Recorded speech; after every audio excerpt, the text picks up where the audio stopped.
Queridas hermanas y hermanos, creo que de una u otra manera, todos en algún momento de la vida deseamos ser grandes.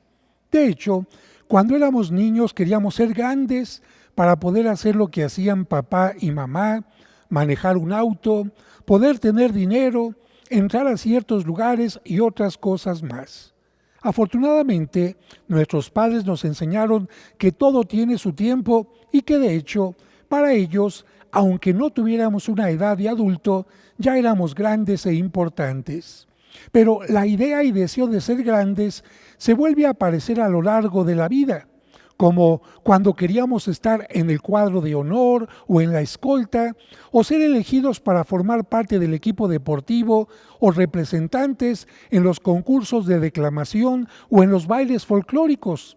Sí, deseábamos ser grandes en ciertas cosas en las que había reconocimiento. Pero era raro que alguien quisiera ayudar al aseo del salón, del patio o de los baños. Quizás porque esto no siempre era reconocido como lo demás e incluso se llegaba a considerar un castigo para los que se portaban mal. Quizás allí empezaron las equivocaciones mentales. Brillar y ser aplaudido estaba bien. Daba gusto, en cambio, esto daba mucho gusto, aplausos, reconocimientos, pero en cambio, ayudar incluso en casa, ir por las tortillas, poner la mesa o recogerla, tender las camas y otras cosas, parecía un castigo que no daba gusto. Pocos serían los que se sentirían grandes e importantes haciéndolo.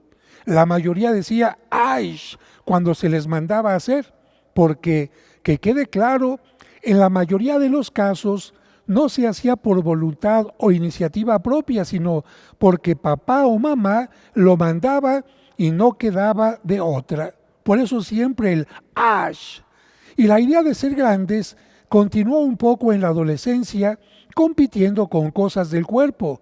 A ver quién crecía más, a quién le salía primero el bigote, el tamaño del busto y otras cosas. O bien con a quién le daban más dinero para sus gastos. Y la cosa empeoró gracias a las mentiras y engaños de la mercadotecnia. Gracias a ella, ahora se sentía y se siente grande el que compra en una tienda totalmente X, o quien viste a la moda, o sigue las tendencias, o quien usa tal o cual marca o perfume. Sí, el ser humano buscando siempre crecer en cosas que curiosamente no le llenan porque sigue buscando competir, tener más.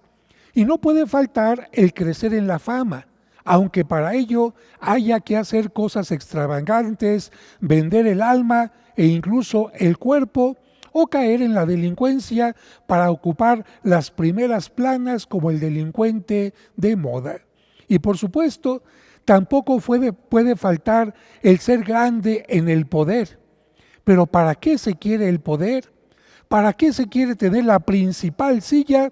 Para dominar, para imponer, para cumplir caprichos, para sentirse Dios y no aceptar críticas, sino solamente recibir halagos de los que se someten, de los lambiscones, para difamar y destruir a quien piensa distinto o se atreve a señalarle valientemente sus errores.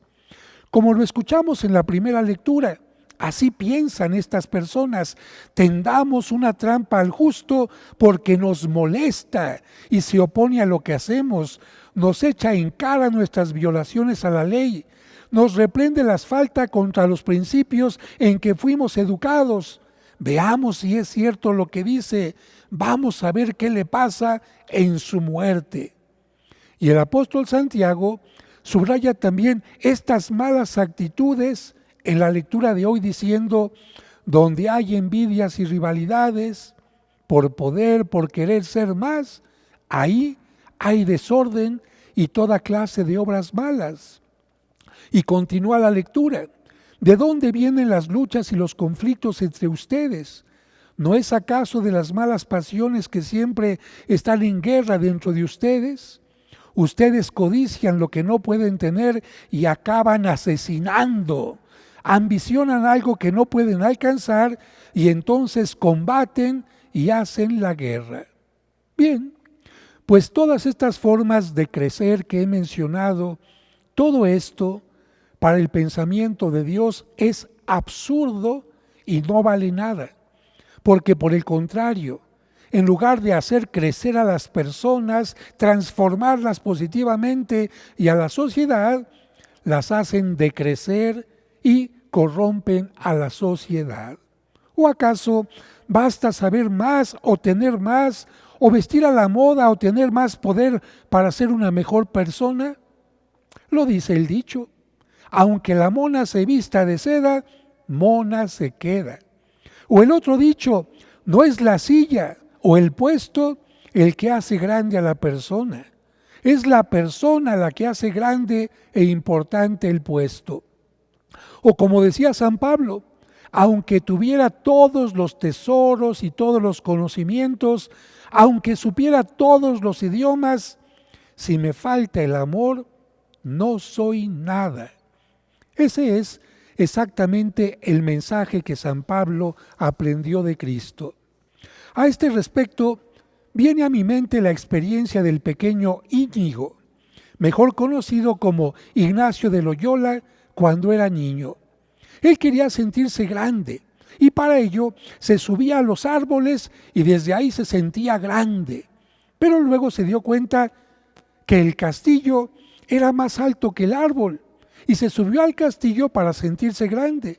Pero luego se dio cuenta que las trompetas del castillo tocaban fanfarrias para recibir a un guerrero y decidió hacerse militar para ser más grande, hasta que finalmente descubrió que para ser grande debía de ganar la mejor batalla, vencerse a sí mismo, su egoísmo, sus tentaciones, sus dependencias, y se dedicó a servir. Entendió el mensaje de Cristo y por eso fundó a la comunidad de los jesuitas. Las luchas por ser importantes por el poder siempre han existido y existirán. Incluso el Evangelio nos muestra cómo los apóstoles luchaban por esto.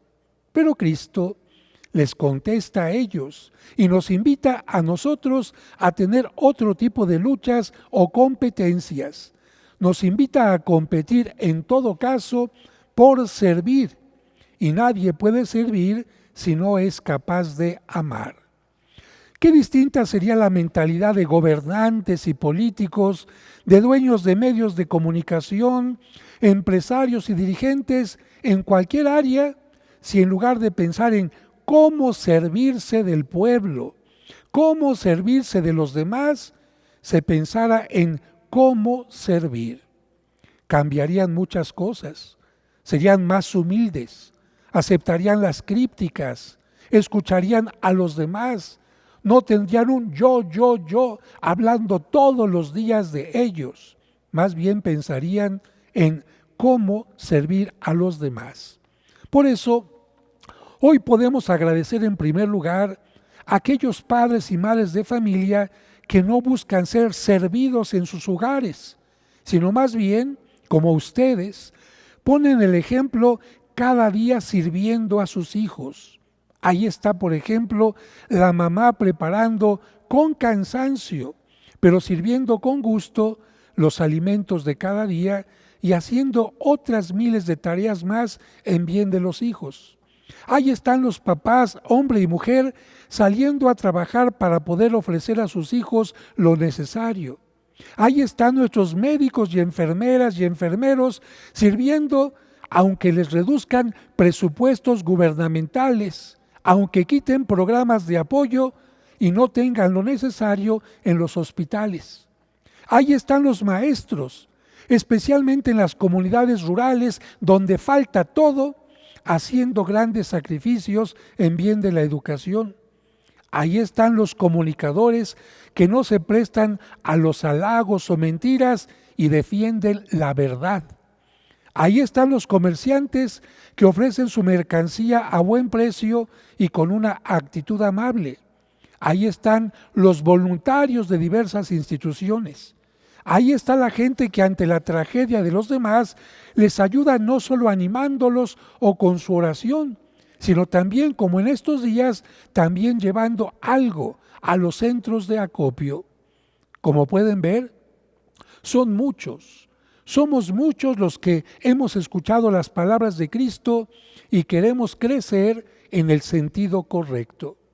Quizás el mundo no nos reconocerá, no los reconocerá, ni tendremos nunca una vestimenta a la última moda, ni muchos saldrán nunca en una portada de las revistas famosas, pero además de tener una gran satisfacción por el trabajo y la honestidad, recibirán la recompensa más grande que Dios puede dar, porque como lo dice el Magnificat, Dios enaltece a los humildes y quita del trono a los soberbios de corazón que se sentían muy grandes. Hay presidentes que después de su sexenio les quitan la silla y no quedan en el corazón del pueblo.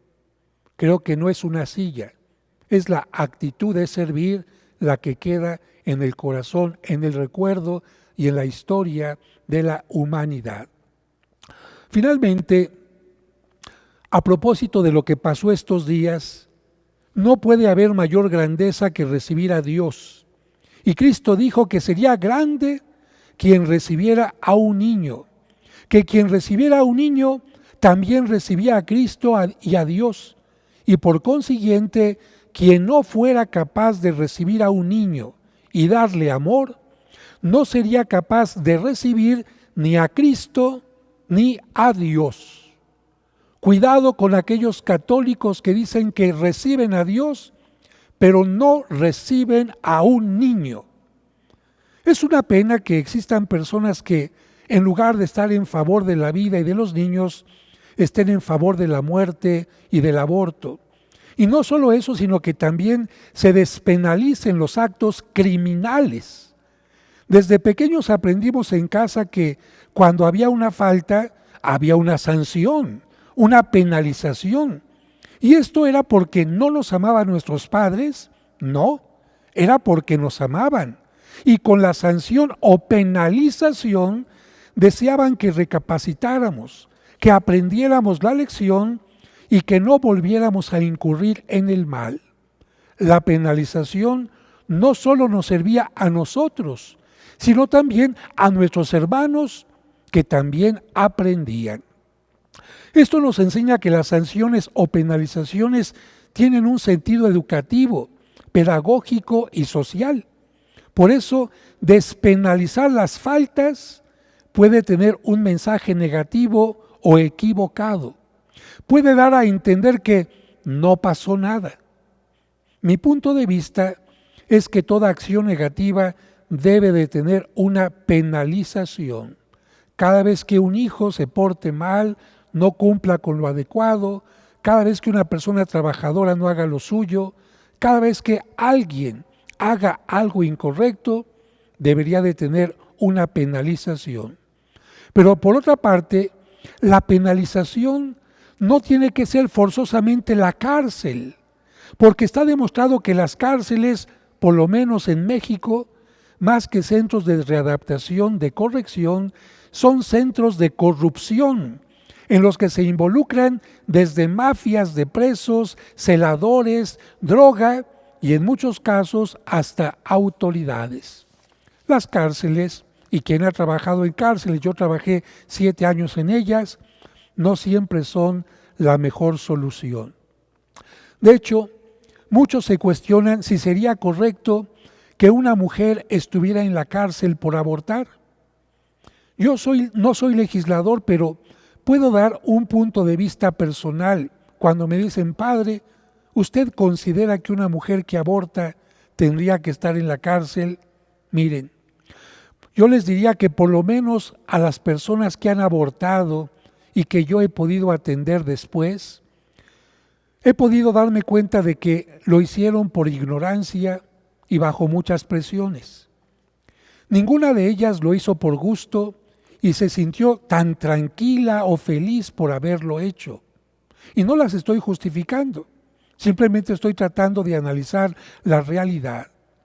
Esto, la forma, la pesadumbre, el dolor que ellas me han mostrado, nos habla de cierta penalización en su interior.